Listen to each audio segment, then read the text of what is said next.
रायजो राजाया सोलायनायखौ रोखा खालामबाय। गुबुन गुबुन हारिनिफ्रायबो UPPL सोरखार जानायखौ लुबैयो। बिटिआरनि सुबुङा गोदान जौगानाय लुबैयो।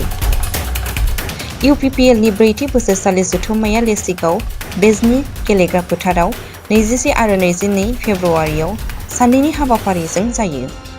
गिबि साननि हाबाफारियाव गोख्रों दैदेनगिरि आरो माखासे गुनि गियानि सुबुंफोरा UPPL हानजायाव हाबो। दुलाराय बर' फरायसा आफादाव थानानै हारिनि जेंनाफोरखौ लानानै सोमावसारबाय आरो बेवहाय आङो गोबां मोनदांथिखौ मोनदों जे माखासे खामानिखौ जोङो समाजा मावनो हायो, माखासे खामानिखौ सरकारा मावनांगौ आरो सरकारा जेला मावा अब्ला जोंनि जौगानायफ्रा नांगौ बायदि जाया। दा बिनिखायनो सोमावसारनायनि गोलाव समनि जे मोनदांथि, सोमावसारनायजों जोङो माखासे खामानिखौ मावफुंनो हायो आरो बेखौ दिनै जों मावफुंबाय, मोनसे गोरोबथा जों मोननो हाबाय। सोलोंथाइनि फारसे सांग्रांथि लाबोनो खामानि मावदोंमोन, जोंनि मानसिफ्रा सांग्रांथि फैबाय आरो जथेस्थ' फैबावनांगौ, बेखौ दुलाराय बर' फरायसा आफादा मावलांबाय थागोन। समाजाव जौ जुवा खोमसि फोथायनाय बायदिसिनाफोरनि फारसे सांग्रां खालामनांगौ, बेखौ जोङो खालामनो नाजाबोबाय, दाबो जोबाखै। आद्रा थानायखौ दुलाराय बर' फरायसा आफादा मावलांबाय थागोन बा हारिनि आफादफ्रा मावलांबाय थागोन। दा दिनै जोंनि थाखाय मोनसे गोनांथिया जाहैबाय मा, जे सरकारा गोबां खामानि मावनांगौ, जेरै सोलोंथाइनि जेंनाखौ सुस्रांनांगौ, जोंनि रांखान्थिनि जेंनाखौ सुस्रांनांगौ, जोंनि साख्रि बाख्रि गैयै लाइमोनफोरनि बेखारनि जेंनाखौ सुस्रांनो हायो। गोबां जेंनाफोर दङ जायखौ सरकारा नांगौ बायदियै मावोब्लानो सुस्रांनो हायो। नाथाय जों नुनो मोनदों जे बेखौ नांगौ बायदियै खुनु बिथांखि लायैखाय मावैखाय दिनै बेफोर जेंनाया गोग्लैसोनानै दङ।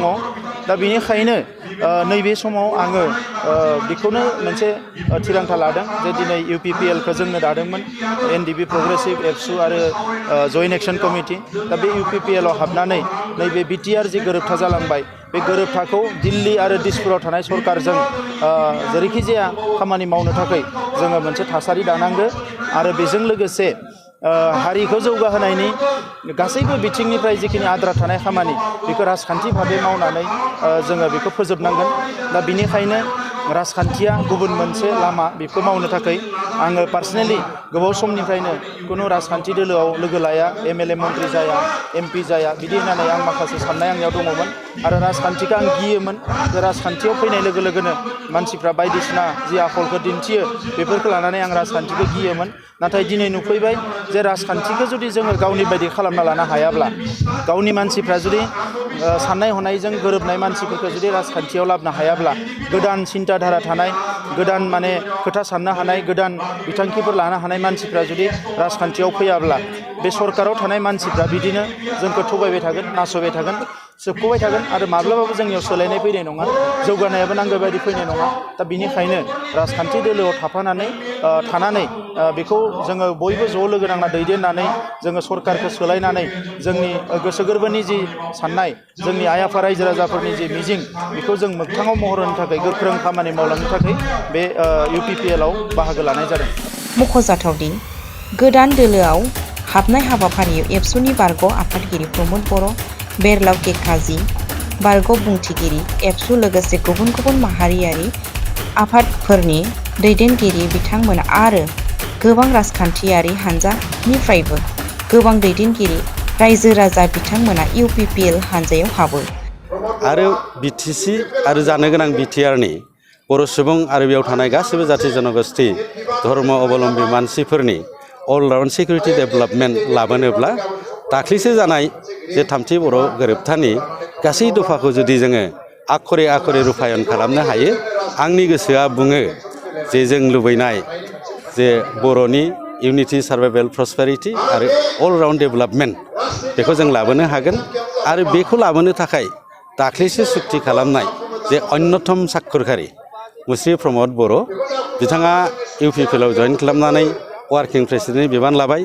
आसा खालामदों गासिबो सुक्तियाव सहि होग्रा आफाद आरो नेताफोरा, जेरैहाय बिथां रनसायग्रा नाब्ला दैमारि, धीरेन बर', गबिन्द बसुमतारी, सावरायगोरा आरो बिथांनि लोगोफ्रा, आं आपिल खालामो गासिबो UPP हानजायाव हाबफैजोबनानै बेनि नेता आरो कर्मि जानानै, जिहेतु सुक्तिखौ खालामनाया जोबोद गोब्राब खामानि। आं बुजियो सुक्तिनि दफाफोरखौ इमप्लिमेन्ट खालामना बेनिफ्राय गोब्राबसिनबाव। बे गोब्राबसिन हाबानि थाखाय जों रेडि जानांगौ, जायनि थाखायहाय आरो खेबसेबाव बर'फ्रा राजा लामायाव रेल लामायाव गोबां जायगायाव जाहाथे आरो आन्दलननि थाखाय जों ओंखारनाङा जोंनि जौगानाय लाबोनो थाखाय रांखान्थि राजखान्थि समाजखान्थि बे दाख्लैसो जानाय थामथि बर' गोरोबथानि सुक्तिफोरनि दफाफोरखौ फारि फारि बाहायजानाय जायोब्ला जों लुबैनाय गासिबो सिमा जाफुंजोबगोन होननानै आंनि गोसोआ फोथायो। ओंखायनो UPPLनि सासे साधारन सोद्रोमा जानानै I would like to contribute in my little ways towards the building up of this great society. रोजा रोजा सुबुंनि बानाजों जुथुम्माया आबुङै जाफुंसारो। मख'जाथावदि प्रमद बर' बिथांखौ UPPLनि मावफुं आफादगिरि बिबान होनायजों लोगोसे बयबो बरायो।